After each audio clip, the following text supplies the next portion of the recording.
What if I told you that we could have an epic barbecue feast one night and then the leftovers to create this ridiculous Mexican fiesta the next day? Well, that's exactly what we're doing. I'm going to show you my game plan to see if we can cook a brisket and a pork shoulder the exact same way, creating a massive barbecue dinner, and then transforming the leftovers into an unbelievable Mexican feast featuring pulled pork tacos and brisket quesadillas. Let's get at it.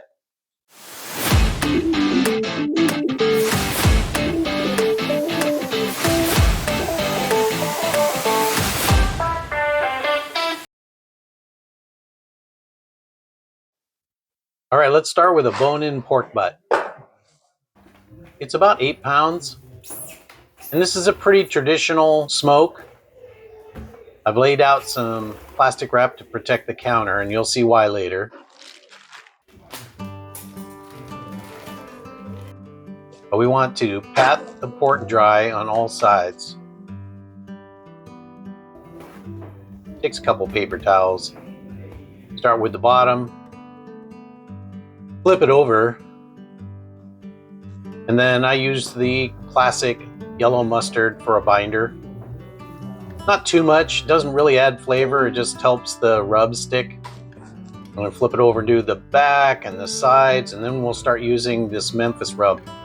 I'll put a link to the Memphis rub recipe in the description.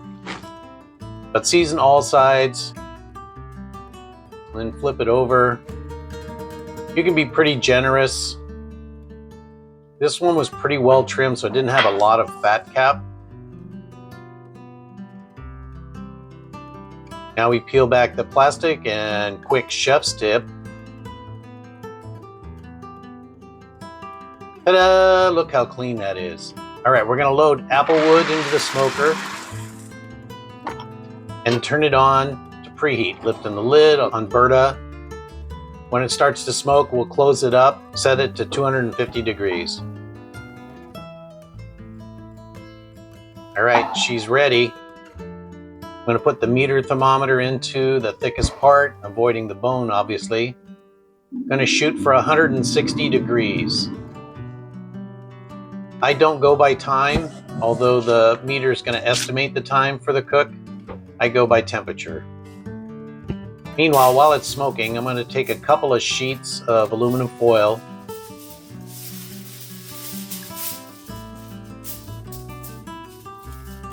and I'm going to fold over about a 1-inch flap on the top as the first fold.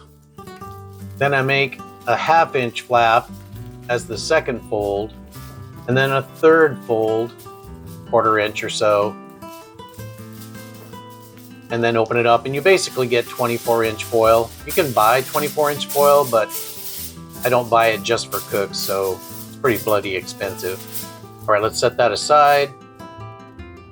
And there you are, it's at 160 degrees. We pulled it out, leaving in the thermometer. We're gonna wrap this up because we're going to cook it now at a higher temp, which will get us past the stall at 160. We're trying to get to a finished temperature of 203 degrees. Make sure the thermometer probe is out of the foil. And actually, I put this a little too far in, so I got some weird readings, but I worked around it. All right, let's take it out to the smoker. 325 degrees. I put it on a sheet pan so it catches any juices, saves the mess. And again, we're gonna go until we get to 203 degrees. Meter's gonna tell me to pull it about a degree earlier because it knows it's going to rest. It's ready. We bring it out. We take a towel, this is called the Texas Crutch. Wrap it up. We're going to put it in a cooler, which I didn't have available, so I used this tote, which also works just fine as long as it fits. I'm going to put a lid on it, and I'm going to let it rest to let the juices redistribute for about 2 hours.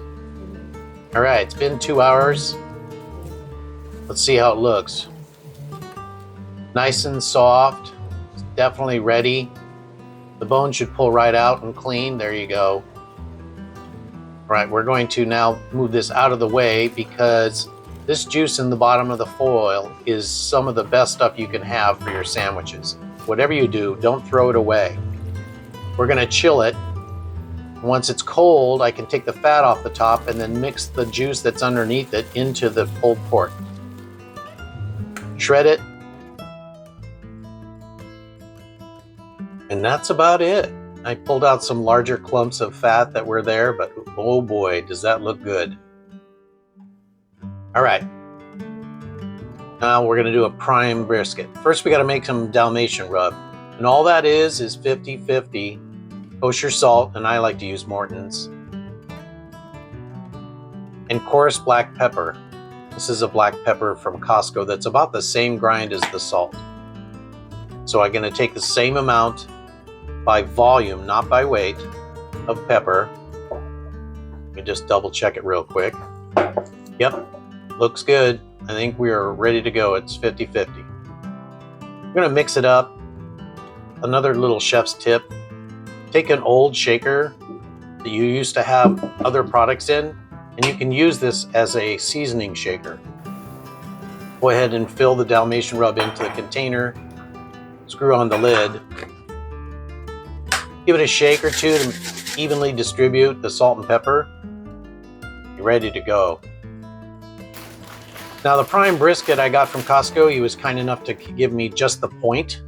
And I'm just gonna take off some of the heavy fat. Not a whole lot. I'm not gonna make you watch me do this in slow motion, but we'll get what I need to get off of it. And then when you get done trimming off all this excess fat, and you'll get a little bit of meat in there too, you'll end up with a handful of trim like this. Whatever you do, don't throw it away. Nope. You can use it for grind for hamburgers, for sausage, or you can render off the beef tallow that comes from the fat. Okay, again, repeat kind of situation, plastic wrap on the counter. And we're gonna feed the top of this brisket with quite a bit of seasoning. It's a little more insulated than the lean side, the meat side. We're gonna do the ends and flip it over. Actually, it looks like I went a little heavier, but ultimately it didn't hurt it at all. All right, looks pretty good. I'm gonna put my thermometer in there. You got the meter. Take it out of the holder, and you'll see it sinks. There'll be a flashing green light that tells you it's linked to the probe now. Put it in the thickest part. This one was really tough. Still a little too deep, I think. So we're gonna fill it with post oak. I got this from Walmart. It's traditional for Texas brisket. Again, same process. Put it on smoke, get it started, and then once it starts smoking, we're going to turn it up to 250 degrees. And once it's preheated, we're going to bring it out. And meter was estimating a little over 3.5 hours to get to 160 degrees.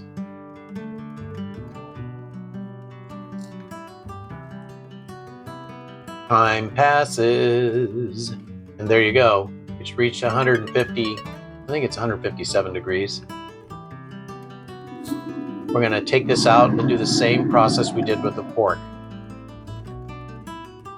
Turn it up to 325, same process with the foil. Again, I use standard foil, not heavyweight foil, which is gonna be a problem in a second, but not impossible to fix. But we're gonna wrap it up. Again, exposing the probe. Oops. Well, there you go. Sharper points on a brisket, I guess. We'll just put an extra piece of aluminum foil around it.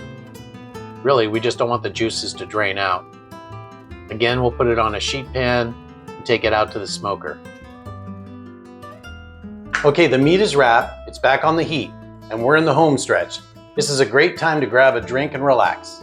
And hey, while we're waiting, if you're enjoying this and want to see more cooks like it, do me a solid and hit the subscribe button. It really helps me out. I'm thinking about doing a video on turning breakfast leftovers into an epic hash. Let me know in the comments if that's a video you'd like to see. Just about time. There it is. All right, our brisket is at 203 or slightly under. We're gonna take it out, turn off the smoker because we're done with Berta today. Close it up, put it on my list to clean later. All right, same process. Take a towel, wrap it up, take your ice chest or tub in this case, place it in there. As long as it has room, you can use anything really, and a lid. And then we'll cover it up. A couple hours later, unwrap it. Here we go. This is going to be so good. Unwrap the foil. Unlike the pork, the brisket doesn't put as much juice out. It's more fat rendered. All right, I'm going to slice this off some slices.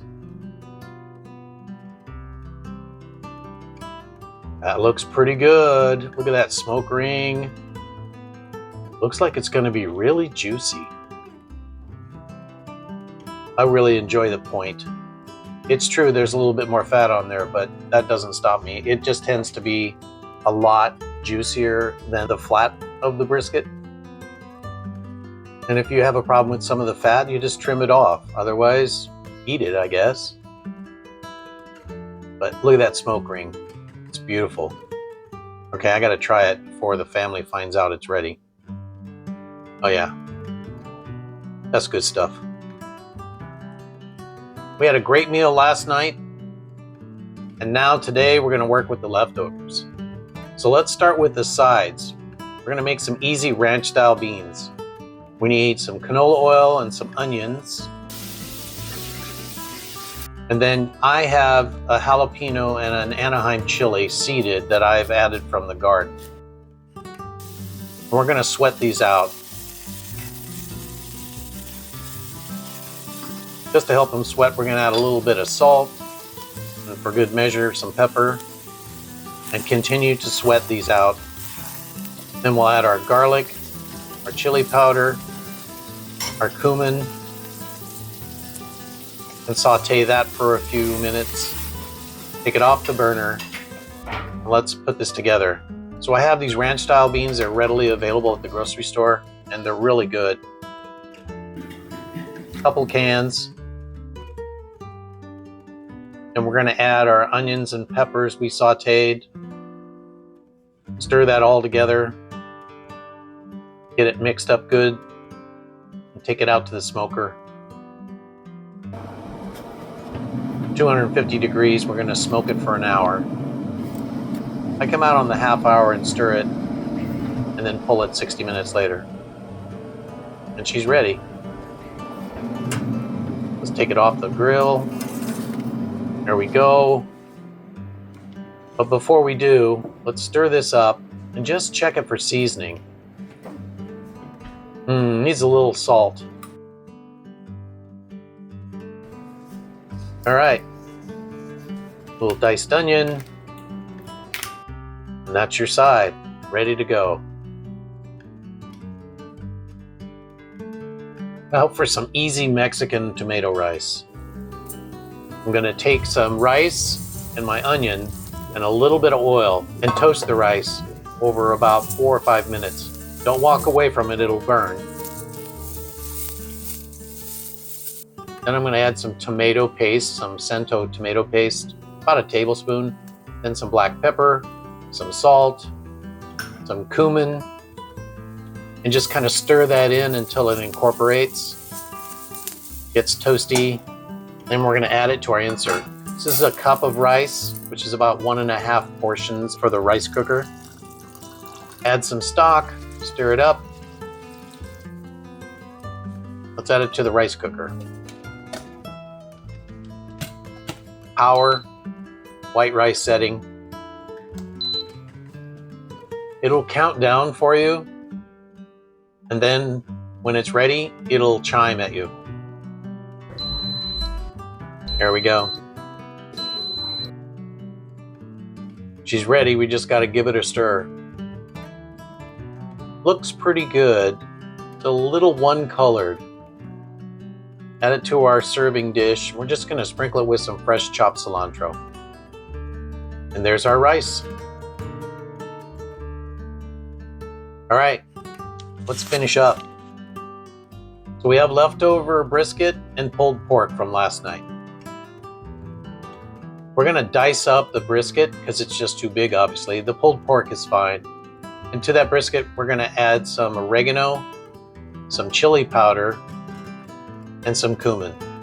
Stir that up so it clings to the meat. So we're gonna make some chipotle crema. It's about a quarter cup. I eyeballed this. And about a tablespoon of the Herdez, I can't actually know if I'm saying that right, chipotle paste, and the juice of half a lime. Stir it up, and I put it in a squeeze bottle. But you can use a spoon if you like. All right, I got my station set up. Brisket, pulled pork, and then I'm gonna add about a quarter cup of chicken stock. You could use beef stock, you could use water, but you need a little moisture. Cover it so we can steam this back to life. Now on my flat top, I'm adding a little bit of neutral oil and coating my tortillas. The hot spot's in the middle, so you're gonna see me move these around as I turn them over to try and crisp them up a bit. Rotating them around as needed to get them started crisping, and then I'm adding some farmer style Mexican cheese blend.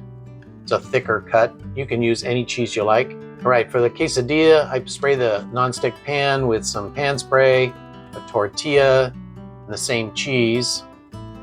Quite a bit of cheese because my family likes it. Now for the tacos, we're gonna add our pork, which has come back to life from this pan. However much you want to put in there, put a little, put a lot. This is about a good portion for what we like at our house. And on the quesadilla, I'm gonna add about a half a cup of diced brisket.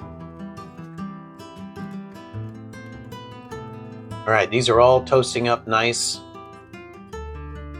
We'll let them sit and get crispy. Now I add my crema that I put in the squeeze bottle. A little or a lot, whatever your preference is. I'm going to put some diced white onion.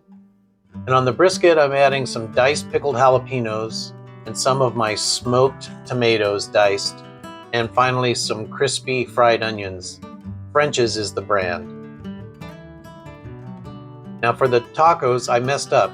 I started folding them and then realized after I did that, I meant to put cilantro inside the tacos.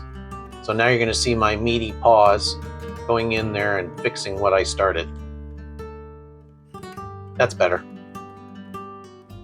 Let's eat. All right, our two sides, we need a platter. I took a couple of limes and cut them into wedges. Bring our quesadilla over. And our tacos.